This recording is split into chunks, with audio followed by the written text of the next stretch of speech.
Adam was the first man to ever exist. Genesis chapter 1 verse 27. 1 Corinthians chapter 15 verse 45.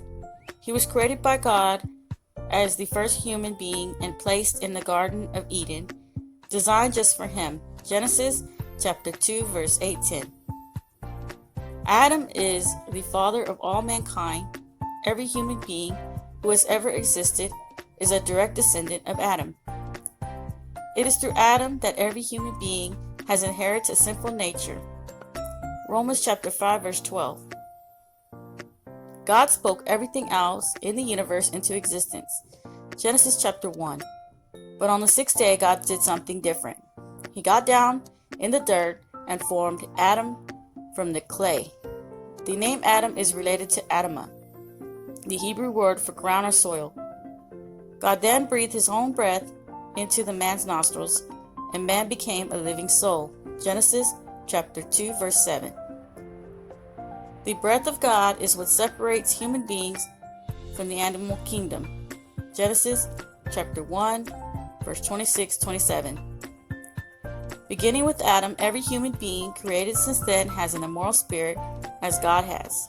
God created a being so like him that the man could reason, reflect, intuit, and choose his own path.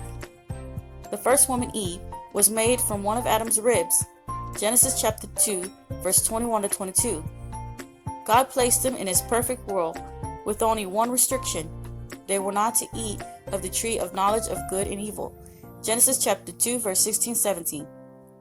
The option for Adam to disobey had to be present, because without that ability to choose, human beings would not be completely free.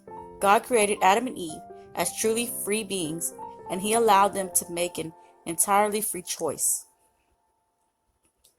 Genesis chapter 3 details the account of Adam's choice to sin. Both Adam and Eve disobeyed God's command and ate of the tree which the Lord had forbidden. Verse 6. In that one act of disobedience, they brought sin and all of the consequences into God's perfect world. Through Adam, sin entered the world, and with sin came death. Genesis chapter 3 verse 19-21. Romans chapter 5 verse 12. We know Adam was an actual person, not an allegory, because he's referred to as a real person throughout the rest of the Bible. Genesis chapter 5 verse 1, Romans chapter 5 verse 12-17. Luke, the great historian, traces the lineage of Jesus all the way back to this one man. Luke chapter 3 verse 38. In addition to his being a real person, Adam is also the prototype for all human beings to come. Prophets, priests, and kings born with a sin nature were all children of the first Adam. Jesus, virgin born and sinless, is the second Adam. 1 Corinthians chapter 15 verse 47. The first Adam brought sin into the world, the second brought life. John chapter 1 verse 4. Jesus, our second Adam, offers a new birth.